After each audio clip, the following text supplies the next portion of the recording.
Welcome to my channel. প্রিয় চাকরি প্রার্থী বন্ধুরা, তোমরা যারা বিভিন্ন সরকারি চাকরির জন্য প্রস্তুতি নিচ্ছ, তোমাদের জন্য আরেকটা ভীষণ ইম্পর্টেন্ট ভিডিও নিয়ে চলে এসেছি। তো অলরেডি আমার চ্যানেলে দেখবে আইসিডিএস বীরভূমের প্রশ্ন উত্তর নিয়ে আলোচনা করেছিলাম। আইসিডিএস বীরভূমে যে কোয়েশ্চেনগুলো এসেছিল, কিছুদিন আগেই পরীক্ষা হয়েছে 2023-এর।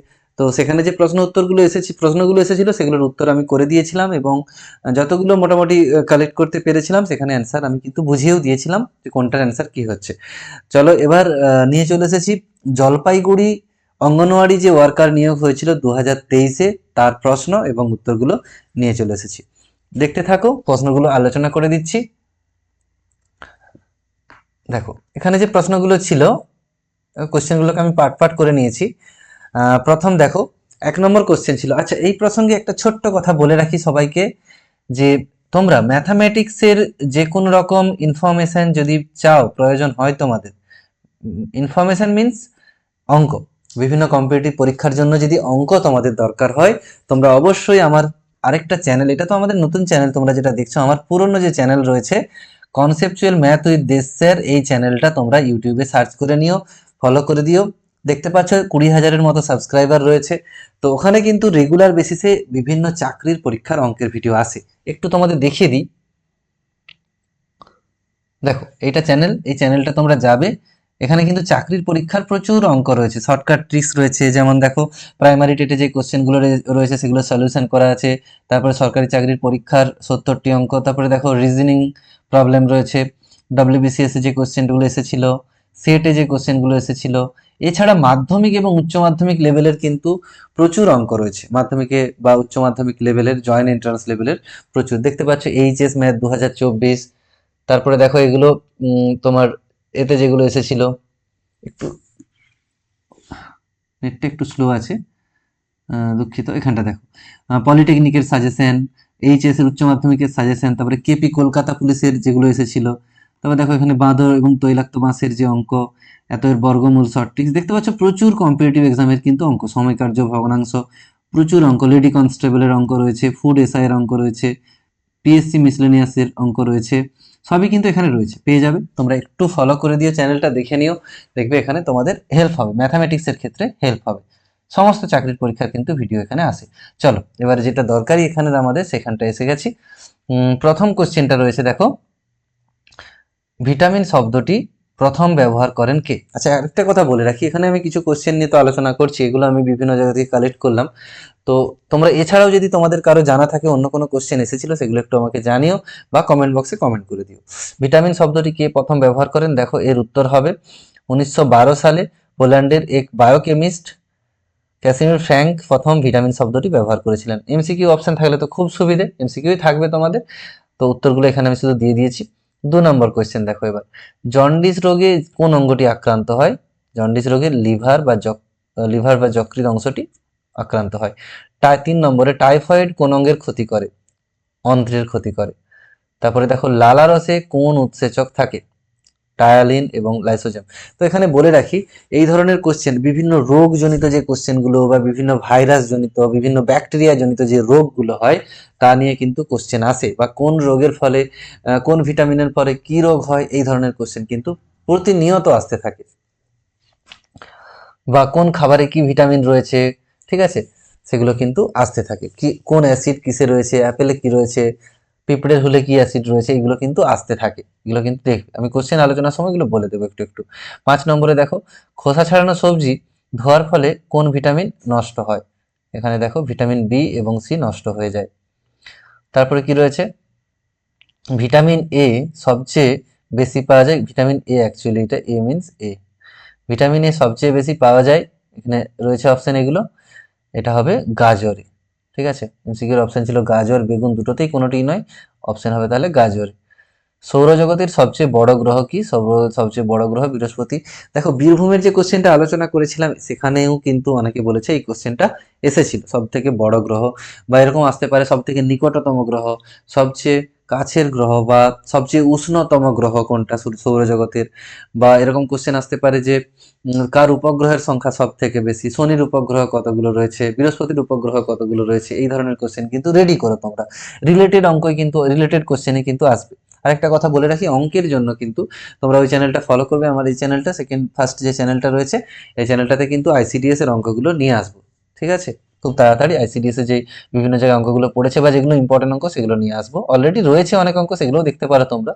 সৌরজগতে পৃথিবীর স্থান কততম? পৃথিবী থেকে সূর্য দূরত্ব অনুযায়ী তৃতীয় নম্বরে রয়েছে, বুধ শুক্র তারপরে পৃথিবী। সৌরজগতে 8টি গ্রহের মধ্যে পঞ্চম বৃহত্তম গ্রহ হলো পৃথিবী, ঠিক আছে? এরা আসতে পারে। তারপরে ভারতের কোন রাজ্যে সবচেয়ে বেশি কফি? কর্ণাটকে সব থেকে বেশি কফি তৈরি হয়। চলো এবার পরের পেজে আসা যাক। দেখো এখানে কি রয়েছে, এখানে আরো কিছু কোশ্চেন আছে, কোশ্চেনগুলো পরপর আলোচনা করে দিচ্ছি। দেখো 10 নম্বরে রয়েছে দুয়ারে সরকার প্রকল্প কবে চালু হয়েছিল? 2020 সালে। তবে এই প্রসঙ্গে বলে রাখি, দুয়ারে সরকার, তারপরে রয়েছে তোমার কন্যাশ্রী বা পথশ্রী বা যত রকম সরকারি প্রকল্প, যত সরকারি প্রকল্প রয়েছে এগুলো কিন্তু কত সালে কোনটা চালু হয়েছিল সবগুলো কিন্তু তোমরা করে নিও, এখান থেকে কিন্তু কোশ্চেন অবশ্যই আসবে। বা কিছু অ্যাব্রিভিয়েশন রয়েছে, যেমন আইসিডিএস এর ফুল ফর্ম কি, আইসিডিএস এর ফুল ফর্ম কি, বা এরকম ধরনের যত অ্যাব্রিভিয়েশন শর্টকাট রয়েছে। AW যেমন anganwadi worker AWW, anganwadi helper AWH, এগুলোও জানতে হবে। তাছাড়া যদি এর পুরো ফর্ম কি, কোথায় আছে সদর দপ্তর, এই ধরনের কোশ্চেন কিন্তু আসতে পারে। ওয়ার্ল্ড হেলথ অর্গানাইজেশনের সদর দপ্তর হয়তো চাইলো কোথায় রয়েছে, এগুলো মনে রাখতে হবে। 11 নম্বর দেখো, আইসিসি ক্রিকেট বিশ্বকাপ 2019 টুর্নামেন্ট কে জিতেছে? দেখতে পাচ্ছ ইংল্যান্ড জিতেছে, আমরা জানি প্রত্যেকেই। আচ্ছা, কোন ভারতীয় মহিলা প্রথম এভারেস্ট জয় করেন? বাচেন্দ্রী পাল। এই রিলেটেড কোশ্চেন আসতে পারে, প্রথম পুরুষ বা প্রথম কে এভারেস্ট জয় করেছিলেন, প্রথম ভারতীয় কে এভারেস্ট জয় করেছিলেন, সেটাও আসতে পারে। তারপরে দেখো ভারতের প্রথম মহিলা আইএএস অফিসার, সেটা হচ্ছে আন্না রাজাম। যদি এরকমও কোশ্চেন আসতে পারে, ভারতের প্রথম আইএএস অফিসার কে ছিল, সেটা খুঁজবে তোমরা, একটু গুগলে সার্চ করলে পাবে, বা বই থাকলে স্পেসিফিক পেয়ে যাবে। এশিয়ান গেমসে প্রথম স্বর্ণপদক জয়ী মহিলা কে? কমলজিৎ সান্ধু। ইডেন গার্ডেন কত সালে প্রতিষ্ঠিত হয়? ইডেন গার্ডেন 1864-তে প্রতিষ্ঠিত হয়। এই সাল সম্পর্কিত কোশ্চেন বলে রাখি, এই সাল সম্পর্কিত ইতিহাস থেকে কিন্তু প্রচুর কোশ্চেন আছে। বিভিন্ন রকম যে যুদ্ধ রয়েছে, যেমন তোরাইনের যুদ্ধ, কালিকটের যুদ্ধ, তারপরে পানিপথের প্রথম যুদ্ধ, দ্বিতীয় যুদ্ধ, প্রথম বিশ্বযুদ্ধ, দ্বিতীয় বিশ্বযুদ্ধ, কত সালে কোনটা হয়েছিল এবং কার সাথে হয়েছিল, কে জিতেছে, এই রিলেটেড কোশ্চেনগুলো কিন্তু তোমরা রেডি করো, এখান থেকেও কোশ্চেন আসে।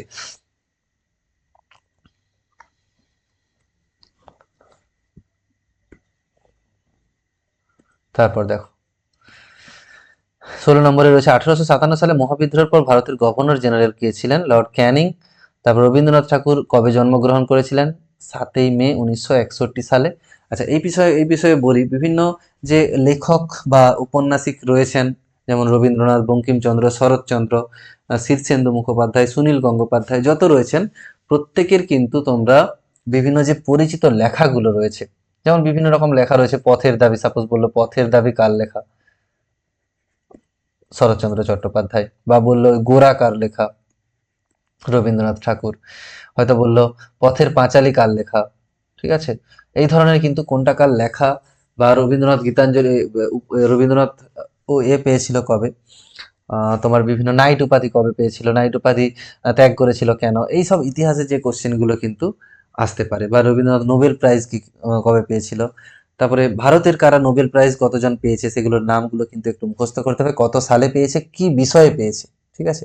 রবীন্দ্রনাথ সাহিত্য চর্চার জন্য পেয়েছে, অমর্ত্য সেন অর্থনীতিতে পেয়েছে, এরকম মাদার টেরিজা পেয়েছে, এরকম কিন্তু কতজন ভারতীয় রয়েছে যারা নোবেল পেয়েছে, সেগুলো একটু তোমাদের মনে রাখতে হবে।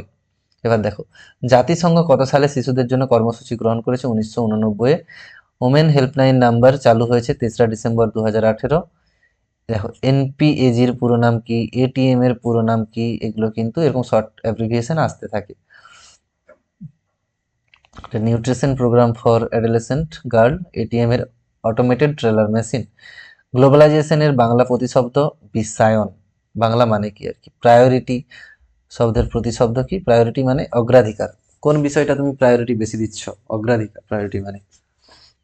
তো এরপর দেখো আরো কিছু কোশ্চেন যেগুলো পেয়েছি সেগুলো দিয়ে দিলাম তোমাদের, এগুলো একটু আলোচনা করে দিচ্ছি। আচ্ছা দেখো, এনভায়রনমেন্ট ডিগ্রেডেশন, এর বাংলা শব্দ কি? পরিবেশগত অবনতি, নেগেটিভ কনসিকুয়েন্সেস বাংলা প্রতিশব্দ, নেতিবাচক পরিণতি, ইনরমিটি প্রতিশব্দ হচ্ছে যে বিশালতা। তারপরে সে কিছু পান করতে চায়, ইংরেজিতে হবে কি? পান করতে চায় না, he does not want to drink anything. সে সবজি খেতে পছন্দ করে না, he does not like to eat vegetables. এই ধরনের কিন্তু ছোট ছোট গ্রামাটিক্যাল কোশ্চেনও থাকতে পারে। অঙ্কর কোশ্চেনগুলো পরবর্তী সময় আমি যে চ্যানেলটার কথা বললাম ওখানে আলোচনা করে দেবো, দেখতে থাকো আমার চ্যানেল। এবং সাবস্ক্রাইব করা না থাকলে সাবস্ক্রাইব করো। সমস্ত চাকরির পরীক্ষা, যে কোনো চাকরির পরীক্ষা, যত ওয়েস্ট বেঙ্গলে চাকরির পরীক্ষা রয়েছে বা ওয়েস্ট বেঙ্গলের অল ইন্ডিয়া বেসিস যে চাকরির পরীক্ষা ওয়েস্ট বেঙ্গলে তোমরা যারা দিতে পারবে, সে সমস্ত পরীক্ষার A to Z আপডেট আমার চ্যানেলে পেয়ে যাবে। এখানে রাখলাম। Thanks for watching.